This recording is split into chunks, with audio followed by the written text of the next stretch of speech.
नमस्कार दोस्तों। भाई बहन के अटूट प्रेम और रिश्ते का प्रतीक माना जाने वाला त्योहार है रक्षाबंधन। हर वर्ष सावन मास की पूर्णिमा के दिन मनाया जाता है। रक्षाबंधन से जुड़ी बहुत सी धार्मिक कथाओं में से एक है यमराज और उनकी बहन यमुना से जुड़ी कहानी। किस प्रकार यमुना अपने भाई को राखी बांधती हैं, इसका वर्णन शास्त्रों में बड़े ही सुंदर ढंग से दर्शाया गया है। एक पौराणिक कथा के अनुसार भगवान सूर्य नारायण की पत्नी छाया से यमराज और यमुना का जन्म हुआ था। यमुना अपने भाई यमराज से बेहद स्नेह करती थी। विवाह के बाद यमुना अपने ससुराल यमराज को आने के लिए हमेशा निवेदन करती थी। एक समय यमुना कहती हैं, माताश्री पिताश्री, आप दोनों का मेरे ससुराल में आगमन हो चुका है, पर भ्राता यमराज आप एक बार भी मेरे घर नहीं आए। आप एक बार मेरे घर आकर भोजन करो, इससे मुझे बहुत प्रसन्नता होगी। यमराज जी कहते हैं, बहन यमुना, अभी तो मैं अपने कार्यों में बहुत व्यस्त हूँ। जब भी मुझे समय मिलेगा मैं तुम्हारे घर अवश्य आऊँगा।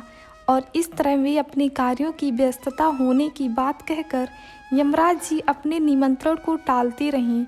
अपने कार्य में व्यस्त यमराज जी ने अपनी बहन से 12 वर्ष मुलाकात नहीं की थी। यमुना बहुत दुखी थी। वे अपने भाई को याद करती और उनसे मिलना चाहती थी। फिर वो मदद के लिए देवी गंगा के पास गई और बोली, देवी गंगा, भाई मेरे घर एक बार भी नहीं आए हैं। उनसे मिले 12 वर्ष हो गए हैं। मैंने उन्हें कितनी बार आग्रह किया, फिर भी वे नहीं सुने। गंगा कहती हैं, यमुना तुम चिंता मत करो, सब ठीक हो जाएगा। तुम निश्चिंत होकर अपने घर जाओ, मैं कुछ करती हूँ। देवी गंगा ने यमराज जी को उनके बहन के बारे में याद दिलाया और उनसे जाकर मिलने के लिए आग्रह किया। उनकी बहन की दुखी होने की बात सुनकर यमराज जी का भी हृदय प्यारी बहन के मिलने के लिए व्याकुल हो गया और अगले ही दिन वे अपनी बहन यमुना से मिलने उनके घर पहुंच गए। अपने भाई को देखकर यमुना की खुशी का ठिकाना नहीं रहा।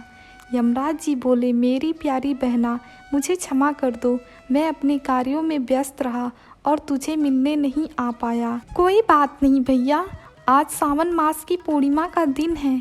आज के दिन आप मेरे घर आए, मेरे लिए इससे खुशी की बात क्या होगी। भैया, आज मैं आपकी कलाई पर एक रक्षा सूत्र बांध देती हूँ। अपनी प्रेम और स्नेह से सजी रेशम की डोरी बांध रही हूँ। आप जब भी इस डोरी को अपनी कलाई में बंधा देखोगे तो आपको मेरी याद आ जाएगी। फिर आप मुझसे मिलने आ जाना या फिर मुझे बुला लेना। लाओ भैया, अपनी कलाई आगे करो, ये रक्षा सूत्र बांध देती हूँ। ये तुम्हें सारी परेशानियों से दूर रखेगा और हमेशा मेरी याद दिलाता रहेगा। यमराज जी बोले, हाँ ये उत्तम है। अपने कार्यों में व्यस्त होकर भी मैं इस रेशम की डोरी देखकर मैं तुम्हें याद कर लूँगा।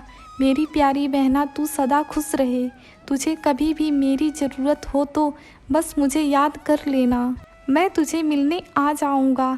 ला बहन, बांध दी ये रेशम की डोरी। और फिर देवी यमुना ने यमराज जी के माथे पर तिलक किया, उनकी कलाई पर राखी बांधी और ढेर सारी पकवान मिठाई खिलाकर अपने भाई यमराज के प्रति अटूट प्रेम को दर्शाई। यमराज जी अपनी बहन के प्रेम से इतना प्रभावित हुए कि उन्हें उसे अमरता प्रदान की। इसके पश्चात यमराज अपनी बहन को ढेर सारी उपहार और आशीर्वाद देकर विदा किया। ये मान्यता है कि रक्षाबंधन की परंपरा उस दिन से शुरू हुई।